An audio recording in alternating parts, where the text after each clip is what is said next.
Today I'm going to take a look at the keyboard that started it all, the Wooting 60HE, an analog rapid trigger keyboard in a compact form factor.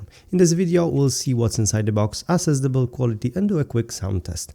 I'll definitely spend more time with the keyboard and compare it to the biggest competitors Huntsman Pro and Apex Pro to determine which of the three will be the best choice for gaming. However, that's going to be a separate video, so if you want to see a direct comparison, subscribe to get notified when the video is up.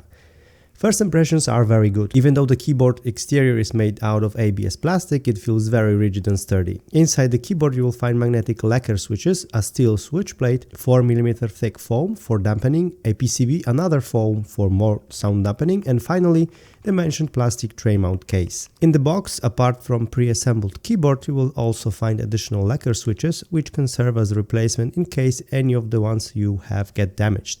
You also get a nylon strap, which has been kind of a trademark of the Wooting 60HE, a very recognizable element, and a silicone attachment along with a set of screws to get it assembled. There's also a USB-C cable and a keycap puller. Let's do a quick sound test.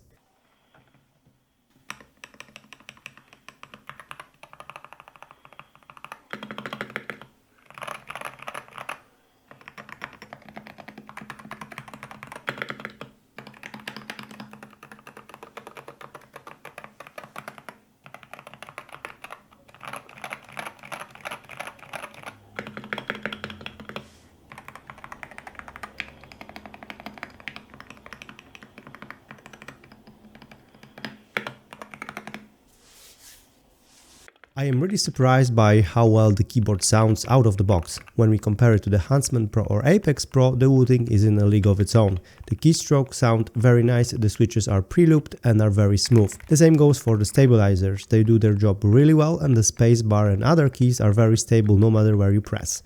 The same cannot be said about the flagship keyboard from SteelSeries and Razer. They sound very cheap and scratchy, but I guess mass production tends to be like that. The closest competitor in terms of sound is the Drangleer A75, which also sounded rather well. Let's have a quick look at the RGB. It's nice, bright and has some very cool effects that use the fact that the keyboard is analog, like an AoE effect which increases the RGB area as you press the button more. If you want to change any settings, you have two options, a web app or desktop app. I prefer the first way as all you need to do is connect your keyboard and launch the browser. When you do it for the first time, you only need to do a firmware update to have the latest features. The browser menu is a bit confusing at first with the multitude of RGB options and profiles and layers, but if you play with it for a while, it becomes easier to navigate.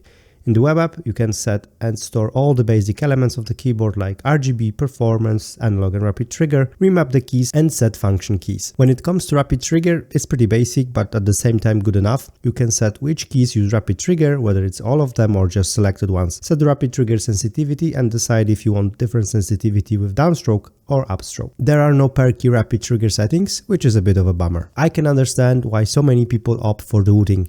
It really is a great keyboard giving you top tier performance without sacrificing build quality and sound feel.